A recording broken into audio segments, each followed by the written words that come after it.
Le Mali, un pays d'Afrique de l'Ouest, un pays enclavé, sans accès direct à la mer.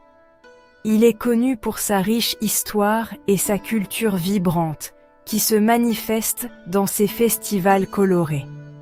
Le Mali abritait autrefois de puissants empires comme l'Empire du Mali et l'Empire Songhai.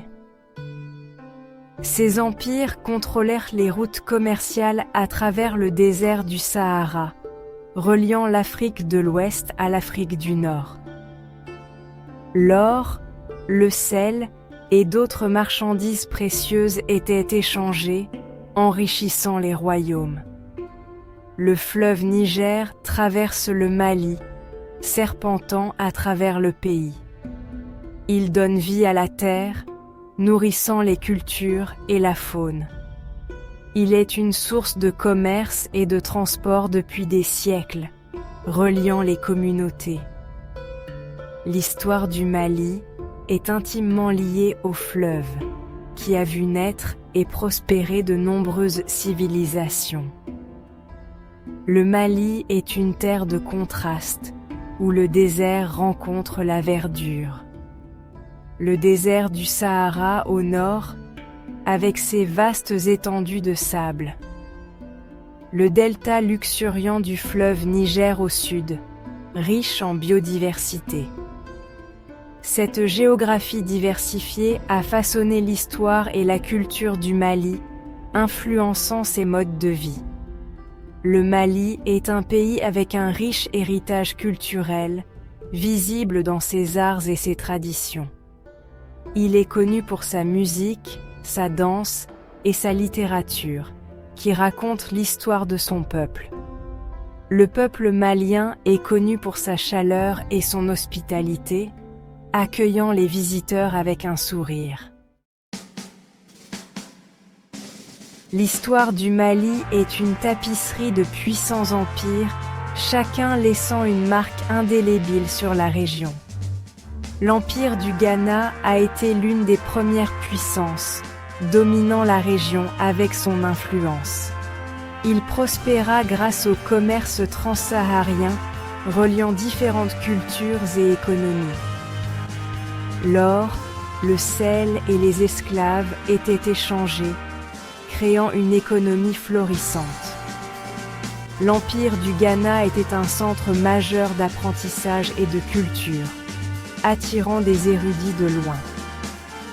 L'Empire du Mali s'est imposé après le déclin du Ghana, prenant le relais de sa grandeur. Il contrôlait un vaste territoire, s'étendant sur des milliers de kilomètres.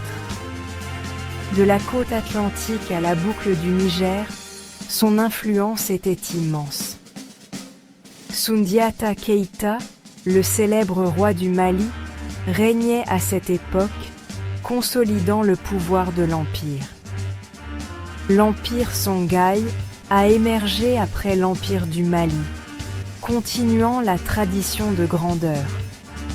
Il contrôlait d'importantes villes commerciales comme Djenné et Tombouctou, centre névralgique du commerce. Tombouctou est devenu un centre renommé de savoir islamique, attirant des érudits du monde entier.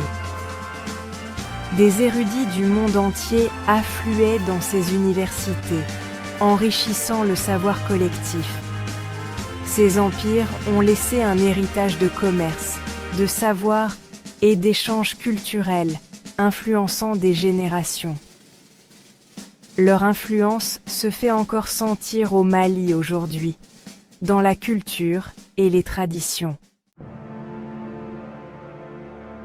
L'Empire du Mali s'est imposé au XIIIe siècle. Il a été fondé par Soundiata Keïta. Il a unifié le peuple mandingue. Il a vaincu le roi oppresseur Soumaoro Kanté. Sous l'Empire du Mali, le commerce a prospéré. L'or, le sel et les esclaves étaient échangés à travers le Sahara. Tombouctou et Djenné sont devenus d'importants centres commerciaux. Mansa Moussa, le petit-fils de Soundiata, est devenu le plus célèbre dirigeant du Mali. Il était connu pour sa richesse et son pèlerinage à la Mecque. Son voyage a mis en valeur la richesse et la puissance de l'Empire du Mali. L'Empire du Mali a favorisé un âge d'or pour l'art, la culture et le savoir. Des mosquées et des universités ont été construites. Tombouctou est devenu un centre d'apprentissage islamique. Mansa Moussa Ier est devenu le dirigeant du Mali en 1312. C'était un musulman pieux, connu pour sa foi et sa dévotion. Il a décidé de faire le pèlerinage à la Mecque, un voyage sacré pour tous les musulmans. Ce voyage le rendrait célèbre dans le monde entier, attirant l'attention de nombreux royaumes. La caravane de Mansa Moussa était immense, composée de milliers de personnes. Des milliers de personnes l'accompagnaient, y compris des soldats, des serviteurs et des citoyens. Il a emporté avec lui une énorme quantité d'or, plus que quiconque n'avait jamais vu. Il distribuait de l'or dans les villes qu'il visitait, laissant une impression durable. Son voyage à la Mecque a fait connaître le Mali au monde entier, mettant en lumière sa grandeur. Il a mis en valeur la richesse et la puissance de l'Empire du Mali, impressionnant tous ceux qu'il rencontrait. La générosité de Mansa Moussa a marqué les esprits, et son nom est devenu synonyme de richesse. Le règne de Mansa Moussa est considéré comme l'âge d'or de l'Empire du Mali, une période de prospérité et de paix. Il a encouragé l'éducation, le commerce et l'islam, transformant le Mali en un centre de savoir. Son héritage continue d'inspirer les gens aujourd'hui, rappelant l'importance de la générosité et de la foi. Le Mali est un pays de festivals dynamiques. Ces festivals célèbrent des événements importants. Ils célèbrent également le changement de saison. L'un des festivals les plus importants est le festival au désert. Il a lieu près de Tombouctou. C'est une célébration de la culture touareg. La musique, la danse et la poésie sont à l'honneur. Le peuple dogon célèbre la cérémonie du Sigui. C'est un rituel qui marque la mort du premier ancêtre. C'est un moment de renouveau et de souvenir. Des masques et des costumes colorés sont utilisés. Ces festivals témoignent de la diversité et de la richesse de la culture malienne. Ils sont un témoignage de l'esprit d'endurance du peuple malien. La musique fait partie intégrante de la culture malienne. C'est à la fois une forme de divertissement et un mode de vie. La musique malienne est connue pour ses rythmes complexes et ses mélodies pleines d'âme. La kora est un instrument populaire au Mali. C'est une harpe-luth à 21 cordes. Elle produit un son distinctif. Le ngoni est un autre instrument populaire. C'est un luth avec une caisse de résonance en gourde recouverte de peau. La musique malienne a acquis une reconnaissance internationale. Des artistes comme Salif Keita, Ali Farka Touré et Oumou Sangaré sont connus pour leurs styles uniques. Au Mali, la musique n'est pas qu'un simple divertissement. C'est une façon de préserver l'histoire, de raconter des histoires et de créer des liens avec la communauté.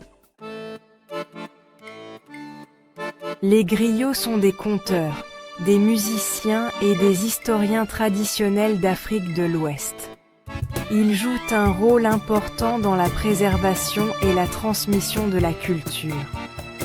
Au Mali, les griots sont très respectés. Les griots sont souvent des musiciens compétents.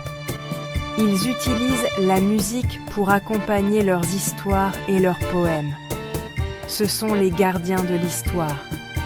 Ils transmettent les connaissances d'une génération à l'autre. Les griots ont joué un rôle crucial dans la société malienne pendant des siècles. Ils préservent l'histoire, les généalogies et les traditions culturelles. Ils sont la mémoire vivante de la communauté. Les griots continuent de jouer un rôle important dans le Mali moderne. Ils adaptent leurs récits aux enjeux contemporains. Ils utilisent leurs tribunes pour éduquer et divertir. Le Mali est aujourd'hui confronté à de nombreux défis. La pauvreté, l'instabilité politique et le changement climatique sont quelques-uns des problèmes rencontrés. Le pays est également aux prises avec l'héritage du colonialisme. Malgré ces défis, le Mali a un potentiel énorme. Sa population est jeune et en pleine croissance. Il est riche en ressources naturelles comme l'or et l'agriculture. Le Mali est un pays avec un fort sentiment communautaire et une grande résilience. Les Maliens sont connus pour leur chaleur, leur hospitalité et leur détermination. Le Mali est à la croisée des chemins. Il a la possibilité de construire un avenir meilleur pour son peuple. Cela passe par la résolution des problèmes et l'investissement dans l'éducation, la santé et le développement durable.